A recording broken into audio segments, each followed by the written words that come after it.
This is digital magnetic clots কি, এটা হচ্ছে এরকম অবস্থায় থাকে। সো এটাকে এখন আমি একটু চেঞ্জ করে নিয়ে আসি। I will try to mix this as randomly possible. তারপর আমি চেষ্টা করব এটাকে মিলানোর জন্য। সো সবগুলোকে একটু নিচে নিয়ে আসি, তাহলে খুব ইজি হয়ে যাবে। সো ইউ সি এটাকে আসলে মুভ করে খুব আলাদা একটা স্মুথনেস সুদিং কাজ করে।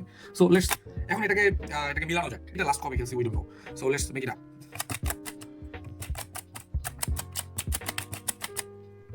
তো এখানে দুইটা ব্যাপার, একটা হচ্ছে যে এটা চাইনিজ বাচ্চাদেরকে দেখেছি আমি যে তারা 2 থেকে 3 মিনিটের ভিতরে এত খুব ইজিলি 2 থেকে 3 মিনিট না, আমার মনে হয় 1 মিনিটের মধ্যেই তারা এটাকে মিলিয়ে ফেলে। সো ওখানে একটা সিস্টেম আছে, এই সিস্টেমটা আমি এখনো আয়ত্ত করা হয় নাই। So I am not going to show that. আমি এভারেজ মানুষ যেভাবে করে সেভাবে মিলানোর চেষ্টা করি।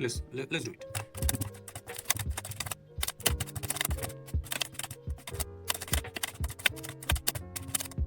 Just well done. খুব ইজিতে হয়ে গেল। আমার মনে হয় যে এটা আমি চিটিং করেছি। সো এটা সবগুলোকে খুলে সবগুলোকে রিঅ্যারেঞ্জ করে আবার যতটা কঠিন এটাকে করা যায়। I think now this is going to be so tough right now. So let's try to make it.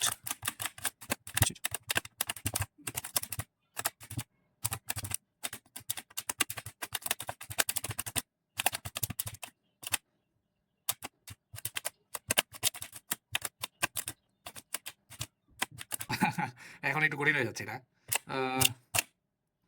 আট আট আমাকে 9 উপরে নিয়ে দিতে হবে, 9। সো 9 এর পরে আসবে হচ্ছে 10।